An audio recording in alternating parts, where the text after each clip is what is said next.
January 17th, 2018 meeting of the Williamsburg Planning Commission to order. Give Mr. Trivett an opportunity to get back to his seat.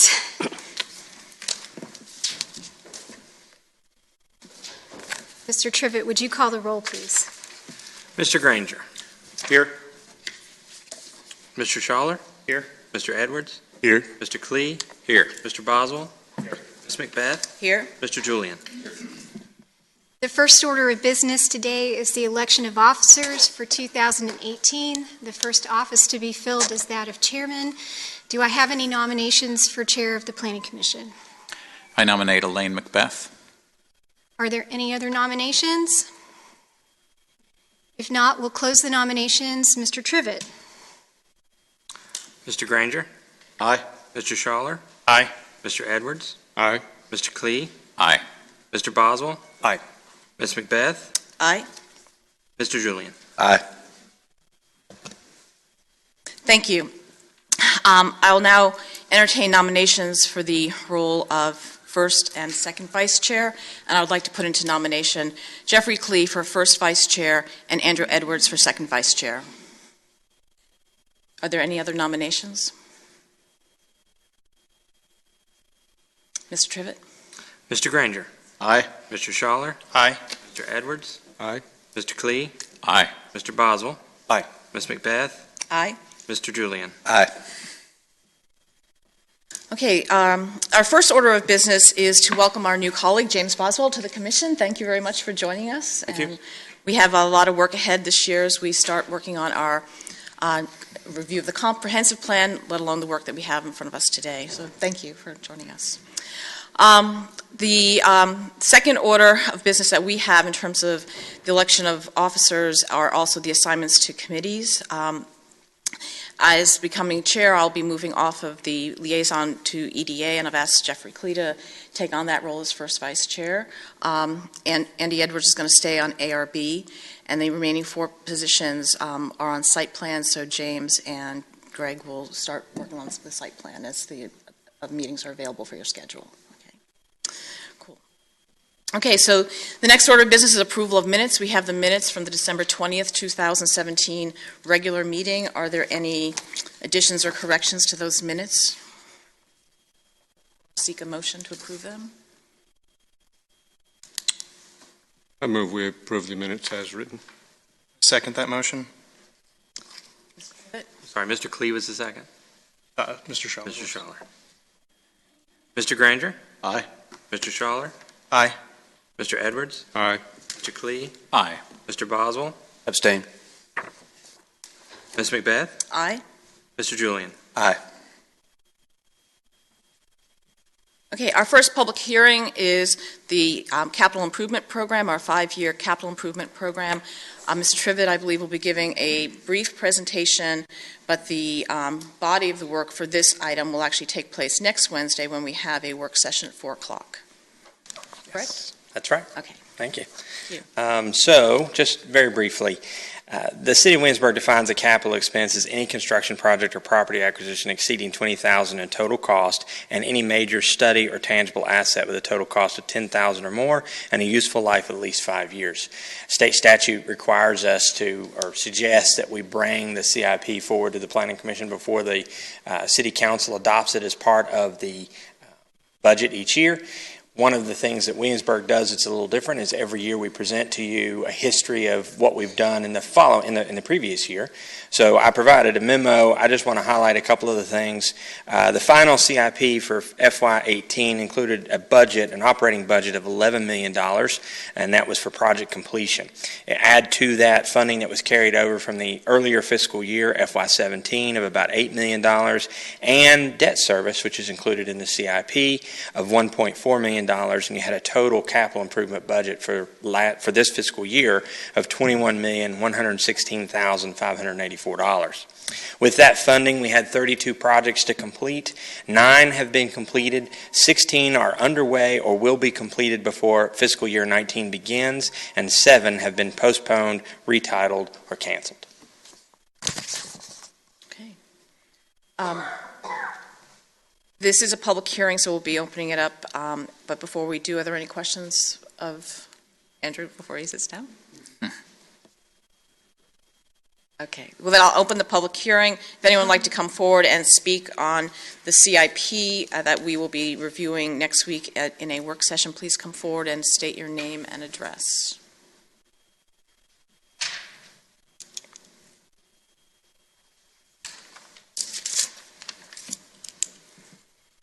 Good afternoon, Ms. Macbeth and members of the Planning Commission. I'm Ron Kirkland, the Executive Director of the Williamsburg Hotel Motel Association, 1001A Richmond Road. Excuse me. I come before you today on behalf of our members to encourage you to consider expansion of current CIP programs that you have in the pipeline. In your current 5-year plan, under the Recreation, Culture, and Open Space category, exists improvements to the Quarter Pack Recreation Center totaling $375,000 through the end of 2022. That's good, but let's take a look at what could be better. I'm sure that you're all aware the city's current goals, initiatives, and outcomes identify preparing plans for the expansion of Quarter Pack Rec Center as one of its top goals, and we agree. City Council's recent approval of the Tourism Development Fund gives you a great opportunity to accelerate and significantly expand the size and scope of what could become something truly great. Even better, there's a dedicated source of funding for a project like this, and collections of those funds will begin in July. We would ask that you consider an indoor multi-purpose field house to any expansion of the Quarter Path Rec Center, at minimum of such size as detailed in the feasibility study, of which the City of Williamsburg, along with James City County, York County, Chamber and Tourism Alliance, our association, and local hotel owners participated in just for this type of facility less than a year ago. I can share that study with you if you like, but the short answer is that yes, this type of field house is feasible, and the results of the study indicate that the Quarter Path location is ideal, and the size we're suggesting are in alignment. This is also in concert with your current CIP and the city's GIOs. Certainly plenty of space available. The combination of fiscal impact as well as flexible recreation offerings for local residents is a win-win that I hope you won't pass up. We would ask that you please put this at the top of your list in the coming months. Thank you very much. Thank you. Thank you. Does anyone else wish to come forward with regard to the CIP? Seeing no one, I close the public hearing, and or do we leave this open until next week? Yeah, no action is necessary. No action is necessary at this time. I knew that. We had nothing to vote on until after we meet. So, okay, so that will remain on our calendar for next month, besides the site plan we already have. Okay, so the next item on our agenda is PCR 18-001, request of Holly Hills LLC to rezone approximately 6.84 acres at 200 Brookwood Drive from RM1 conditional to RM2. I have been made aware that the applicant would like us to table this to provide a new proposal for us to see next month. Is that correct, Ms. Murphy? That's correct, Madam Chair. The applicant's attorney is here and has informed staff that he would like the application to be tabled so that he could anticipate submitting proffers for us to review, which would require us to re-advertise the public hearing and hold a public hearing next month.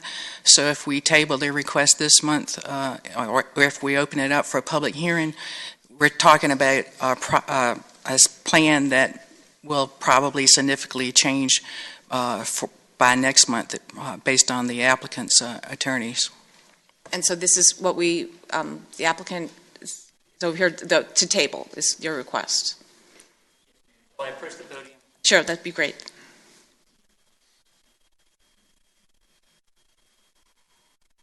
Good afternoon, members of Planning Commission. I'm Dan Quarles, Q-U-A-R-L-E-S. I represent Holly Hills LLC. Holly Hills LLC has applied for a rezoning. That application was accompanied by a conceptual plan that was brought forward and published. And that conceptual plan elicited a lot of feedback and concerns from some of the adjacent neighborhoods. And my client takes that feedback and those concerns very seriously. And what they have done is gone back to the drawing board, and they're putting together an entirely different plan, one that is not going to include three-story apartment buildings or apartment buildings per se. and we hope to have a new plan. They're finalizing the details of it that we can circulate to everyone, get it out there for the community to look at and provide feedback on the new plan. And I also anticipate that the new plan is going to be accompanied by proffers to address some of the issues raised by staff, specifically the $60,000 in sidewalk money, and also a cap on the density. So I think that what we're going to be able to do is to come back next month with a plan that addresses the concerns that have been raised by citizens and also addresses some of the concerns raised by staff in the staff memo that you received. So at this point, we're just asking that you table the application so we can circulate the new plan, finalize the details, finalize proffers, and come back next February with something that hopefully is more palatable to everyone. Thank you. It seems eminently reasonable for us to defer discussion of a plan until we have the plan that's actually being proposed. So, Christine, what should we be doing to table this? Need a motion I need that's a motion. approved by the Planning Commission. Someone move? I move to table the PCR number 18-001 until next meeting. Thanks. Second? Madam Chair, there is an open forum after the public hearings that is on your agenda. Yes. So what we are having right now is a motion to table. It needs a second. That is something that the Planning Commission can discuss as a motion, but it's not an open hearing. There is an open forum later in the agenda where anyone who wishes to speak to anything that's on our agenda, whether it's been tabled or not, can speak at that time. But we're in the middle of this motion that... Second. Thank you. Is there any request amongst the Planning Commission to discuss this motion? I think we have to wait until we have something to respond to. Thank you. So, Mr. Trivett? Mr. Granger? Aye. Mr. Schaller? Aye. Mr. Edwards? Aye. Mr. Klee? Aye. Mr. Boswell? Aye. Ms. Macbeth? Aye. Mr. Julian? Aye. Okay, so our next item on our agenda is PCR 18-003, the request of BSV Colonial Owner LLC to amend the special use permit and master plans for Midtown Row. Carolyn? Scroll to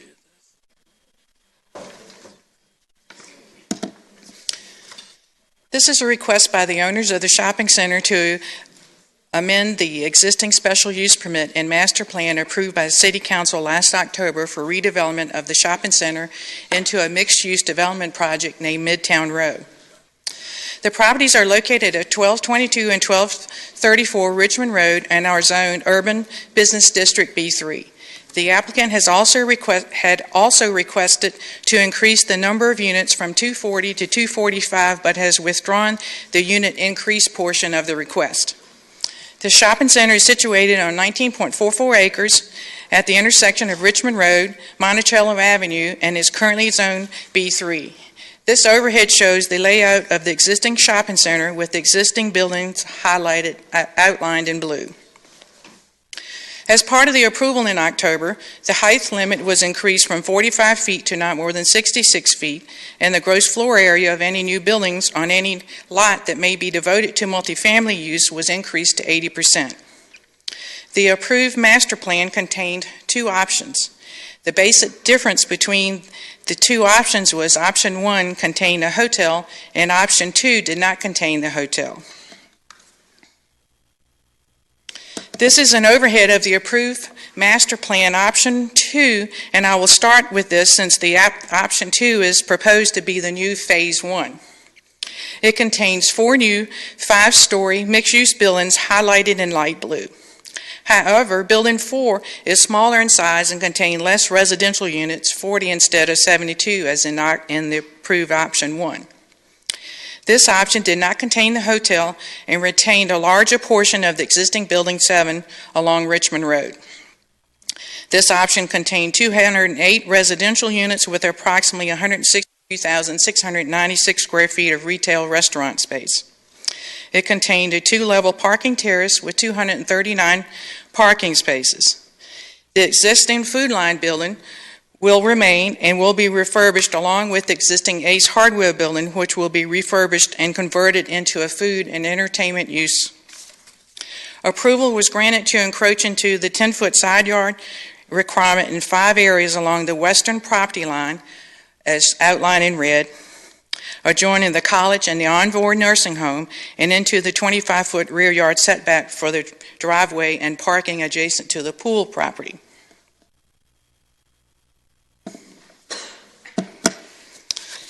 This is Phase 1 of the revised master plan. It contains the 2-level parking terrace outlined in brown with 246 parking spaces and has been updated from an external ramp structure to an internal ramp structure.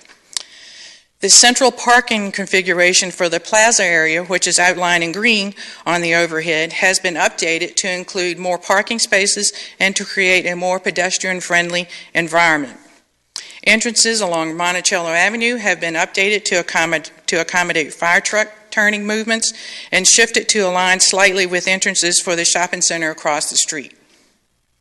Building 4 has been updated to the same footprint as Phase 2, which contains the 72 units. That's the L-shaped building along Monticello Avenue. A multi-use trail is proposed along Richmond Road, and 2 existing entrances along Richmond Road, highlighted in orange, have been revised to allow for proper traffic queuing, resulting in more open space in this area.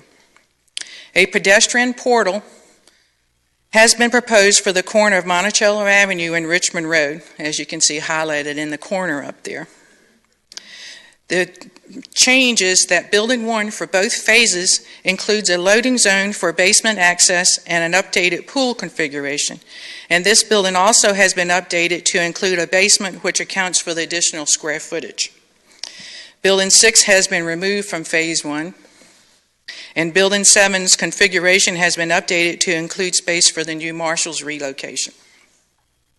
Setback encroachments have been reduced for the 5 areas along College and Envoy nursing home properties to 2 due to the parking terrace being moved further from the property line and the internal ramping of the terrace. The rear encroachment is slightly larger in the revised plan for the parking spaces and landscape area adjacent to the community pool property.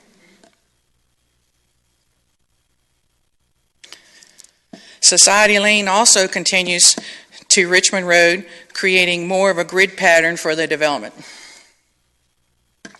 Phase 2 of the revised master plan will contain a new 140-room hotel, and this is the approved master plan, at the intersection of Richmond Road and Monticello Avenue. It will contain the smaller Building 7, with Society Lane will continue to Richmond Road.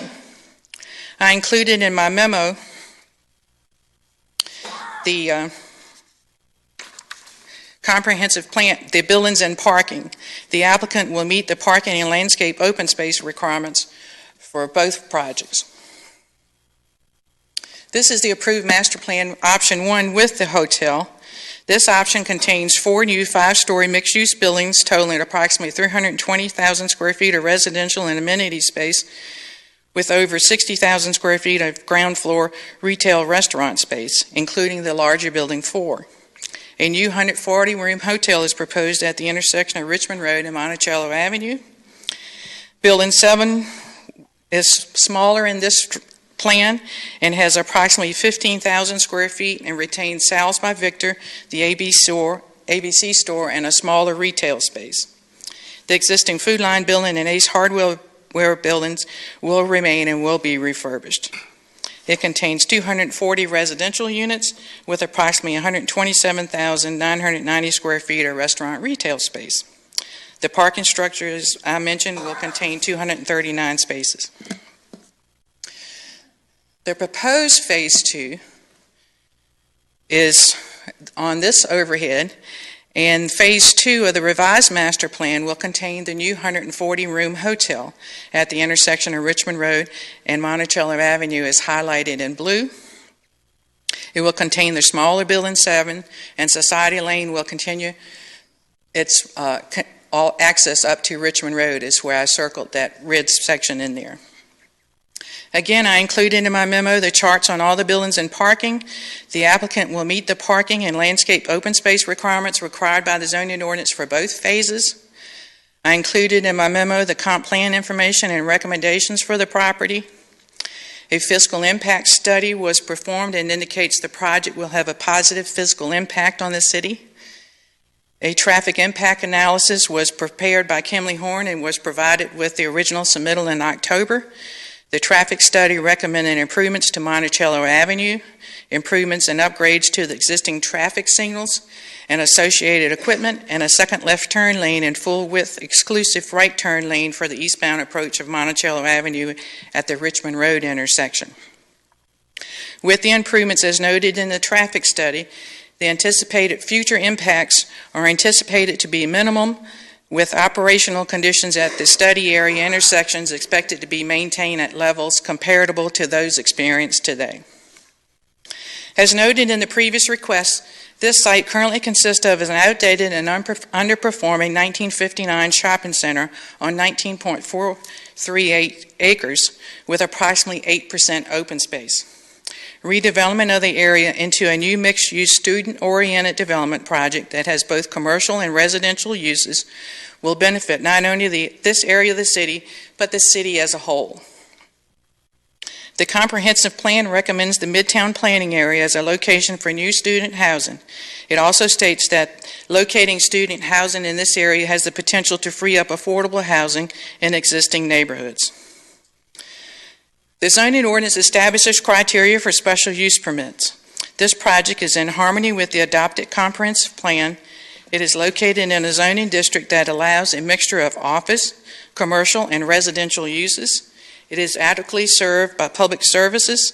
It does not result in the destruction, loss, or damage of such significant ecological, scenic, or historic features, and the proposal is designed, sited, and landscaped to not hinder or discourage development on adjacent properties and surrounding neighborhoods. This proposal is supported by the policies and recommendations set forth in the 2013 comp plan, as noted in my memo. Therefore, staff supports the request and recommends that Planning Commission recommend to City Council approval of the amendments to the special use permit and master plan for Midtown Road, subject to the following. The developer shall dedicate to the city the right-of-way necessary to construct the improvements to Monticello Avenue and Richmond Road as outlined in the traffic study. The developer shall coordinate with the city and provide an easement or right-of-way along Richmond Road for a new multi-use path along the frontage of the shopping center and along Richmond Road to connect to the new cycle track and sidewalk on Monticello Avenue.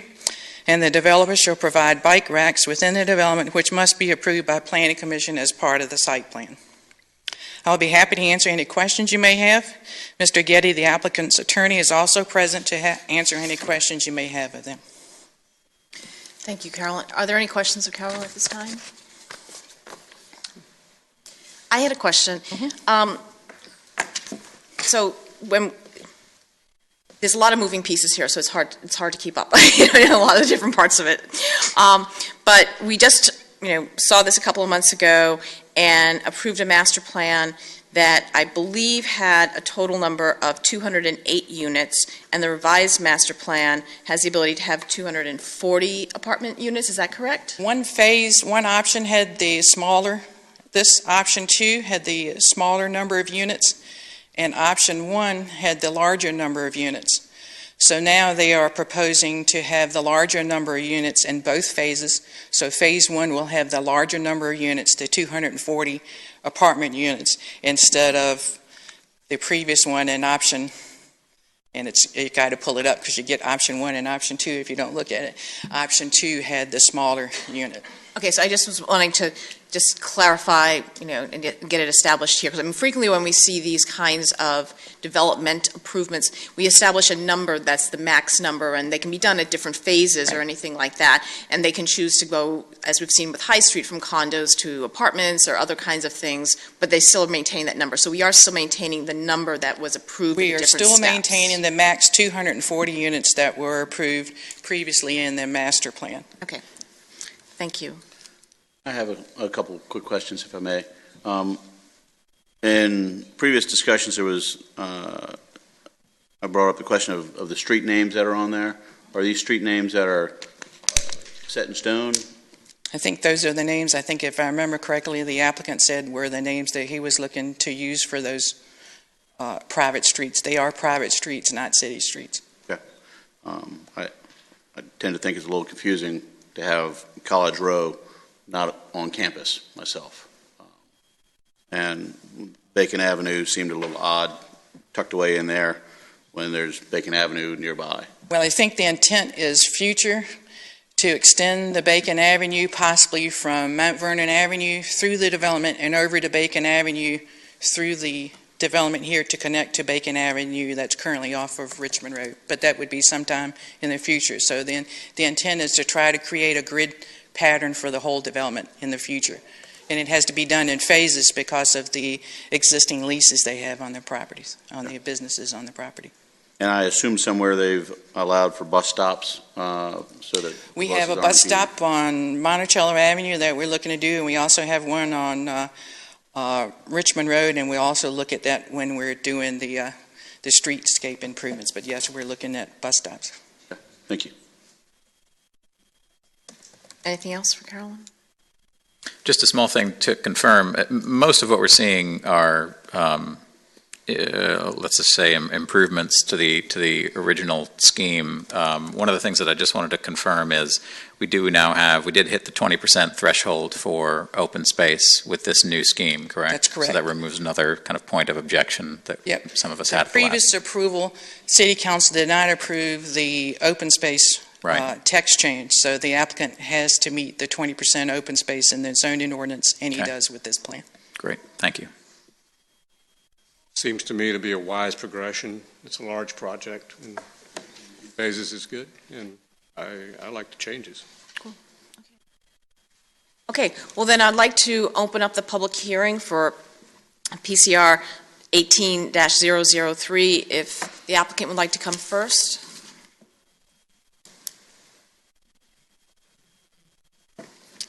Madam Chairman, members of the Commission, I'm Vernon Getty of 1177 Jamestown Road. Pleasure to be here representing Broad Street, and welcome Mr. Boswell. The main driver between one of these changes in the Building 7 is, as I think everybody knows, a predicate to this whole development is the ability to relocate the existing Marshall store. The applicant tried very hard to move them across the street to Monticello Shopping Center and actually to move them off-site entirely, but have now made a deal, and Marshalls will occupy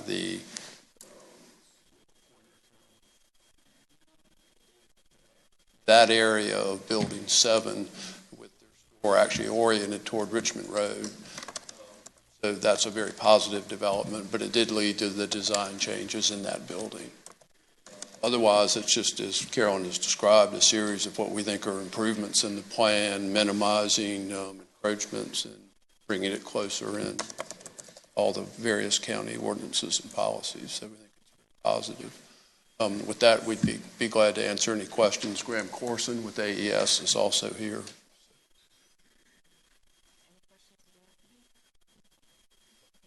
Thank you. Thank you very much. Thank you. So, continue with the open hearing if anyone else would like to come and speak on this matter. Seeing no one, close the open hearing for PCR 18-003. Is there any further discussion or?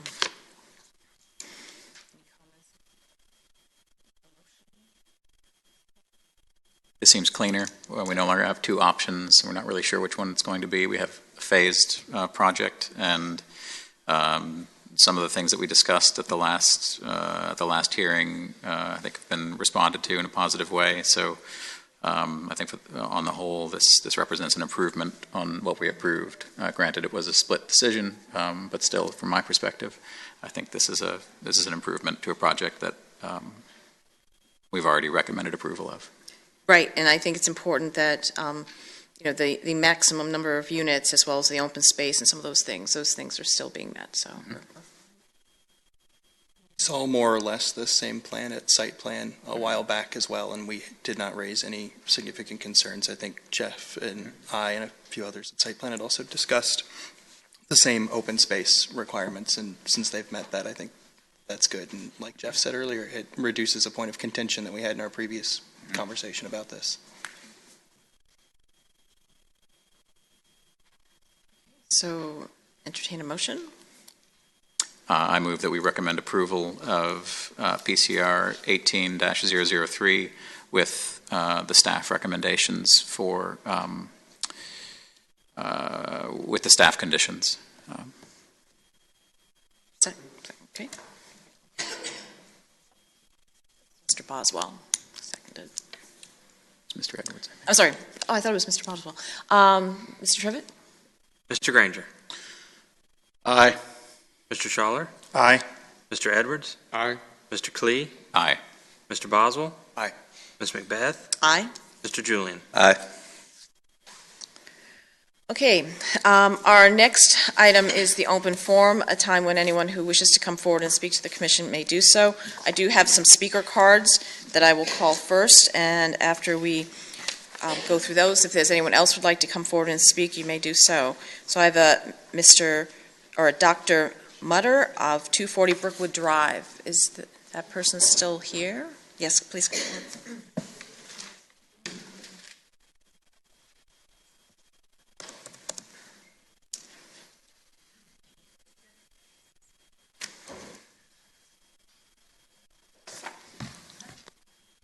Good afternoon. My name is Davida Mutter, and my husband and I live at 240 Brookwood Drive in Holly Hills Carriage Homes. The location has been our home for nearly 14 years. Thank you for the opportunity to speak, and thank you to Ms. Murphy for promptly answering our questions. My remarks pertain to Holly Hills Villas, which is now tabled, but since the new plan is not available, I'd like to proceed anyway. There is a letter in your packet dated December the 9th, 2017, in which my husband and I express our concern that an apartment proposal, such as the one proposed by Mr. Kale, would negatively alter the character of our lovely, quiet neighborhood of residential homes in terms of appearance, density, and traffic patterns. In 2008, we were very supportive of Mr. Hatcher Kale's request to rezone his property from commercial to residential, following his assurances that his property would then become 20 additional carriage homes identical to our current homes. And we were at the City Council meeting in support of Mr. Kale's zoning request the night that it passed. Our son, my husband, and I hold degrees from the College of William and Mary, and we feel a very strong bond with the city. The current planning trajectory of the city, however, has caused us to question our decision to move within the city. According to Ms. Murphy, as of June 2017, 60% of the city is rental property. And we are assuming that this does not include the 96 apartments just approved for High Street. Because of this apartment imbalance alone, the proposal for a Holly Hills Villa apartment complex needs to be declined. Residential neighborhoods such as ours provide a stable backbone for the city. We therefore strongly request that when a decision needs to be made, that you follow the city's comprehensive plan, which calls for the rezoning of Mr. Kale's property, which borders our neighborhood, to remain as it is. Please follow the recommendation of the Planning Department and vote no to any apartment project. And thank you very much. Thank you. My next speaker card is from Ken Gross, 148 Exmoor Court.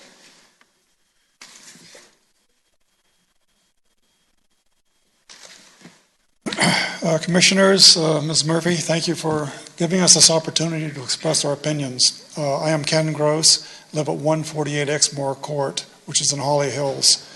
My wife and I have lived there for 10 years, and we are the original owners of the house. I had written what I think is a detailed and good reason that this should be disapproved, and that had to do with the character of the city and the inconsistency with the comprehensive plan. But since this has been tabled, I would like to deliver that next month when it comes up again. I would, however, like to read the conclusions and recommendations at the end of this today. And that is that I ask for three things. First, do not be hoodwinked by a 2-story versus 3-story compromise. I am cautiously skeptical that this rezoning request is like asking for a pet wildebeest before you ask for a pet wombat. They are both horrible ideas. Secondly, do not let the $60,000 sidewalk become a bargaining chip in future negotiations. The City Planning Department staff has highlighted the sidewalk as a reason not to approve this rezoning request, and rightfully so. The sidewalk is really quite trivial compared to the scope of the project, probably less than 0.2% of the total project cost. I like the sidewalk and I use it a lot, but we've waited, 8 years now to get our money back from the sidewalk, and we eventually will. Finally, disapprove this rezoning request outright and permanently. Our obligation to preserve the character and uniqueness of Williamsburg is a lot more than just what the 2013 comprehensive plan describes. Our obligation stretches back over 320 years when the city was founded. If those rental apartment buildings are permitted to be built, you will not be able to unbuild them. They will be a blight on the city for the next 320 years. Thank you. Thank you. My next speaker card is Noel Veeden, 212 Brookwood Drive.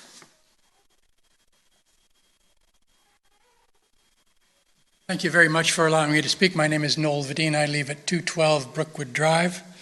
I would hope that the new proposal that comes forward will comply with the assurances given us when we moved into the property in 2010, that the property across the pond from us would be compatible residential structures. They would be townhomes like us, owner-occupied, in a much reduced density from the proposal that Mr. Kale has put forward and has tabled today. A neighborhood that would eventually become a part of our homeowners association and join us in the wonderful, quiet little neighborhood that we have down there. We would hope that that we would have this come forward based upon these criteria. We are totally opposed to apartment structures on this property, as I'm sure all my neighbors behind me agree with. Thank you very much. Thank you. The next speaker card is Gordon White, 213 Brookwood Drive.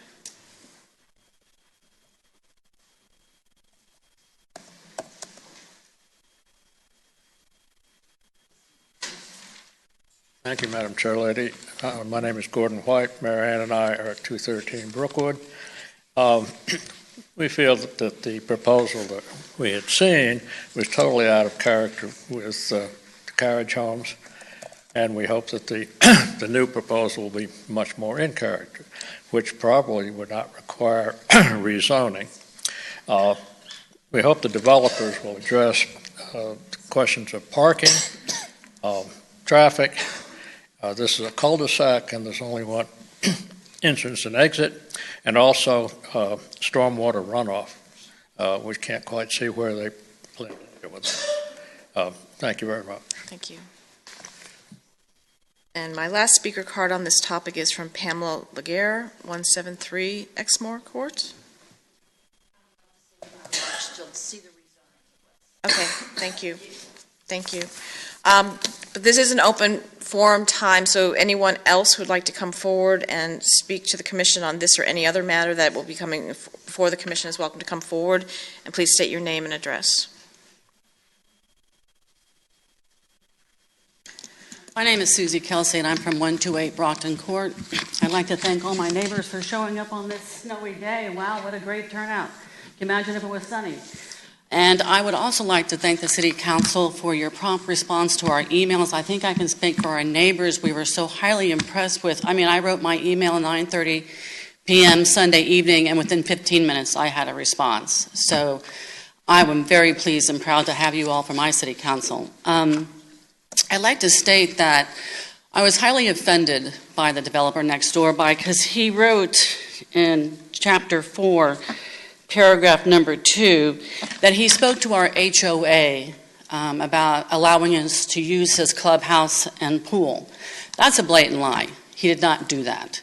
So right then and there, he's disingenuous, and I don't trust him, and his credibility is shot. I'd like to also point out that our neighborhood, though not advertised, we are a 55-plus community. We are empty nesters. Our next stage in life is assisted living, senior living, or nursing home. The decision that gets made for the neighboring property will secure my future and my neighbor's future. Because if we are all investors, our home is our investment, and it secures our next stage of life. And if something gets built, something horrible, like he just proposed here, that would have decimated our property values, and it would have made my future look bleak in my last phase. So I'd like the City Council to consider that we are mostly a 55-plus community, and our next stage in life, our homes will secure our future for what we do next. Thank you. Thank you. Anyone else like to come forward and speak? I just have a question. Can you state your name and address, please? Possible to come forward? There are actually people watching this on TV, and so they can't see you if you don't come forward. It's a hot seller, I admit. My question is, Mr. Kell, he's requested it to be tabled until month of February. So come February, may he come back and say that he wants the Planning Commission to have it tabled again?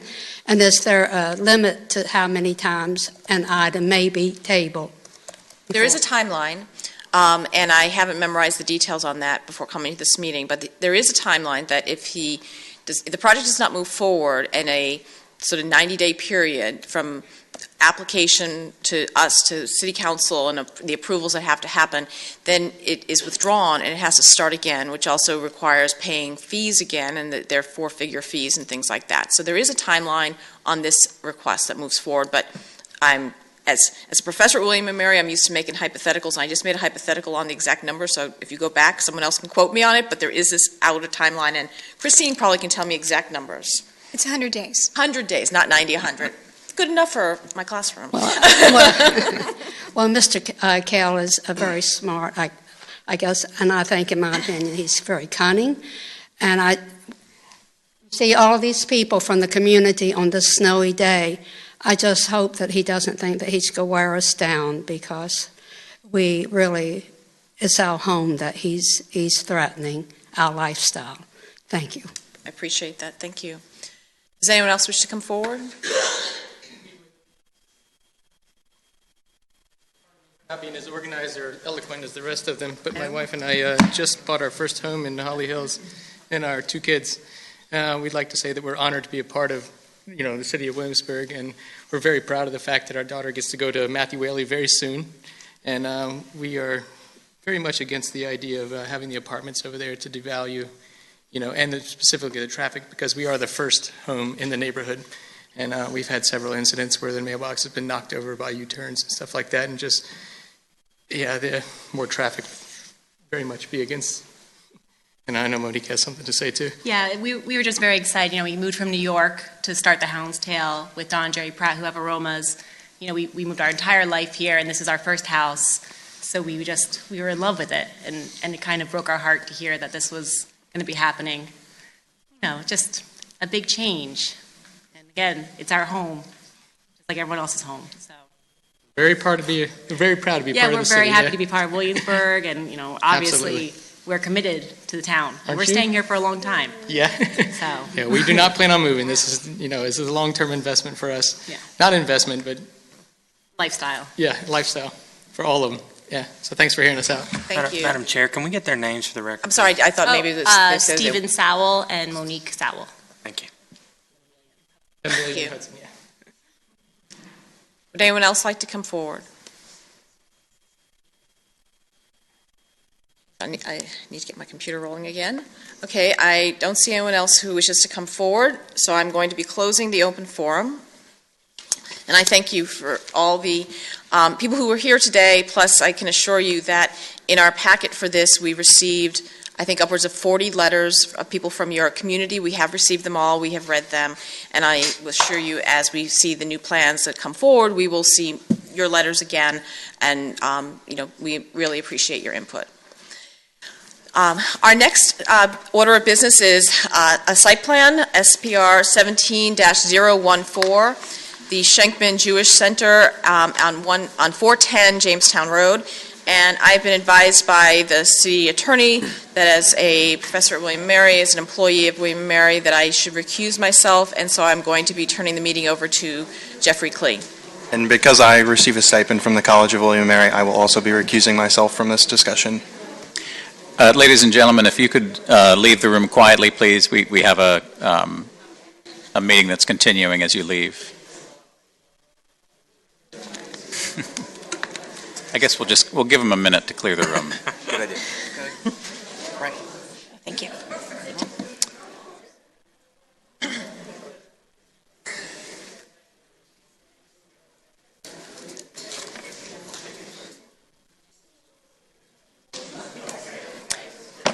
Ladies and gentlemen, if you can continue your conversations out in the lobby, we can continue the rest of this hearing.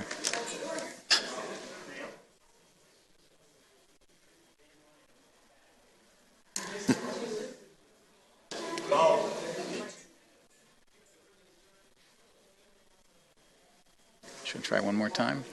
I think we probably can go forward. Okay. Loudly for the first 30 seconds. Madam Chair and members of the Planning Commission, this is for site plan approval for the construction of the Schenkman Jewish Center, which is at 406 and 410 Jamestown Road. It is for a 2,600 square foot building to be constructed. The lot will be combined into one lot. It's for a kosher kitchen, meeting room, dining hall, study space, offices, and a rear patio. It's a gathering spot to serve kosher food and observe holidays, a social center for students to meet and relax. The existing conditions are that it's at the intersection of Jamestown Road and Carey Street. There are public sidewalks on both roads, and it is adjacent to residential. The City Council has approved a special use permit for the use and a parking modification, and they did that on November 9th. The parking modification reduces it to 3 lots. It is 54.1% impervious cover, and it's not in the RPA or RMA. Land disturbance is limited to a little over 11,000 square feet, and stormwater management is not required because the site is less than an acre. It is going to be connected to the city's storm sewer system. The access is from Carey Street, and again, the parking's been reduced to 3 spaces. There is a concrete brick patio, and the access is from Carey Street.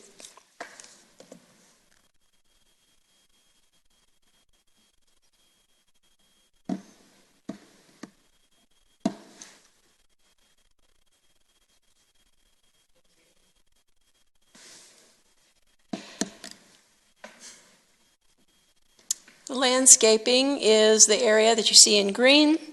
There are 2 red maples.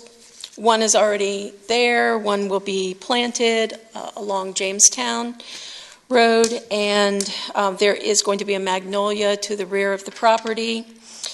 There's going to be a variety of shrubs planted, and the total landscaped open space is 45.9%. That exceeds the requirement of the city's landscape ordinance. They do, however, need a modification from the, or approval from the Planning Commission for the 10-foot rear property line landscaping and 15-foot public street right-of-way landscaping. That's to accommodate the 3 on-site parking spaces. They are planning to mitigate that by a 4-foot fence approved by the ARB to the rear of the property, and as well as landscaping along the parking area near the handicapped space along Carey Street. The Site Plan Review Committee met on December 20th, and they recommended approval of this with the addition of bicycle racks to the rear of the property. We have received a new site plan submittal since then, and the applicant has added the bicycle racks in the location that the Site Plan Review Committee requested.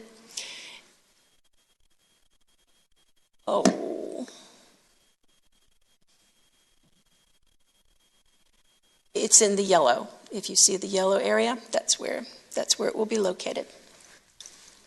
Staff recommends approval of the site plan and modifications to the landscape requirements contingent upon the following: a plat being submitted, approved, and recorded to vacate the interior property lines prior to the issuance of a building permit.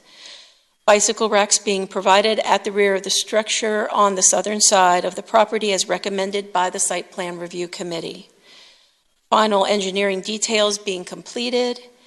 Completion of the following prior to the issuance of any certificate of occupancy. Obtain certification by a licensed professional engineer that the construction of the project is in substantial conformance with the approved site plans, and that they provide as-built plans. With that, I'd be happy to answer any questions.